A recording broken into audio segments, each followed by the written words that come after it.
Hey everybody, it's Nick. Welcome back to my channel, Nick's Preparedness. Today I want to talk about a few more of the basics you need to check on your vehicles on a regular basis. But before we get started, if you're enjoying the content in the videos, please click like. If you haven't subscribed, please do. Click the red bell in the corner, that way you get new videos as soon as they come out. You can also check out my website at nickspreparedness.com for regular blog entries where I get more in depth on subject matter. Okay, the idea for this video came from just yesterday. I was leaving a friend's shop. He was leaving behind me, sent me a text, hey, driver's side turn signal's out. Now that's not uncommon for light bulbs to go out. This truck's 8 years old, it's done really well, but it's time to start replacing some bulbs and things like that as they go. I had to do the right side just a little while back, now I've got to do the driver's side. All right, everybody, it's a little bit loud in here because of the rain coming down on the metal roof, but what I want to show you is what I'm doing right now. I've got a bad tail light. Actually, it's a brake light and turn signal. And these, in particular, take this style, which just plugs in. So that's what I'm doing today, and that's just part of this video, showing you some basic things you need to look for on your vehicles on a regular basis. What that reminded me is that a lot of times we don't check our vehicles on a daily basis for things like lights. Now, it seems obvious if one of your headlights out, you'd notice it, and you probably would pretty soon. The bad thing is, we're not behind our own vehicles to see that the brake lights and turn signals or tail lights go out. Those can make a huge difference in the dark. It's obvious if we pull out and our headlights aren't working, we can't see where we're going. But if we have a tail light or a brake light issue, someone can come up behind us, not see us, or not know that we're stopping or turning, and cause a bad crash. Now this may seem to be a little less prepper related, but remember, the goal of being prepared is to take care of things that may come up on a normal basis.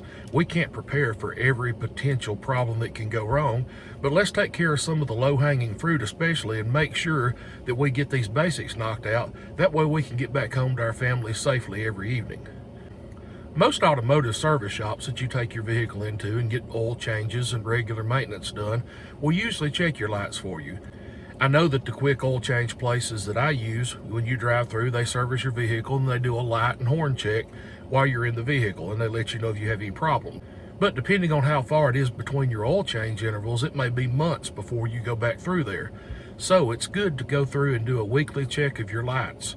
Make sure the low and high beams work, make sure your left and right turn signals work, make sure your brake lights work, including your third brake light that a lot of vehicles are equipped with up top. And also make sure that your running lights work.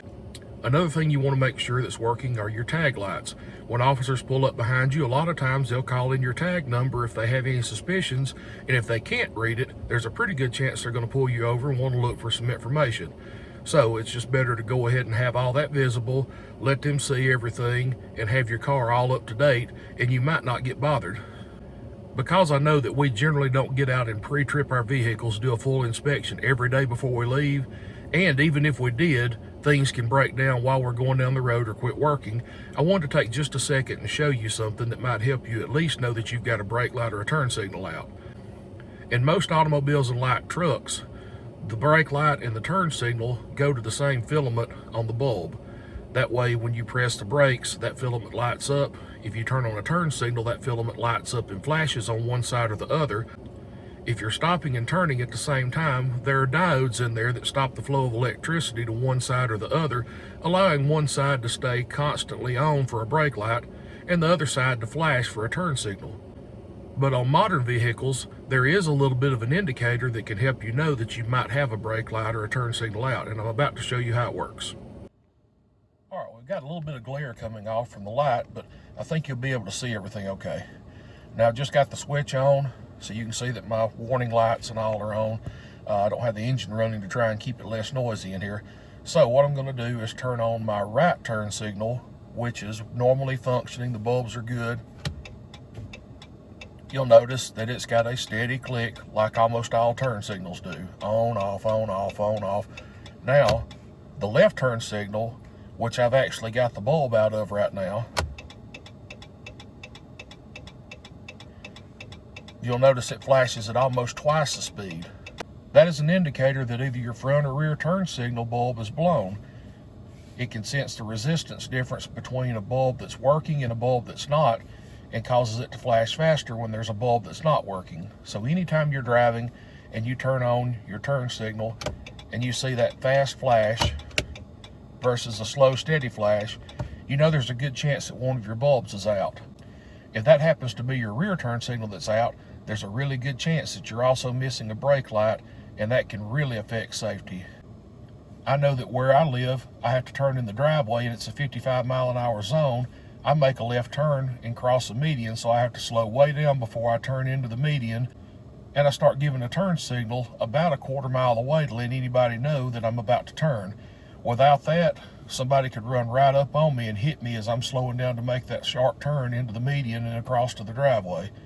It's one of those little things that we don't think about that mean a lot to be prepared for, and they're easy to do on a daily basis.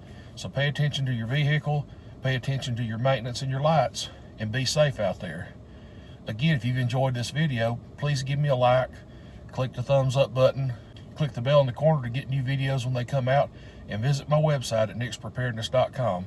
And as always, get better and stay ready.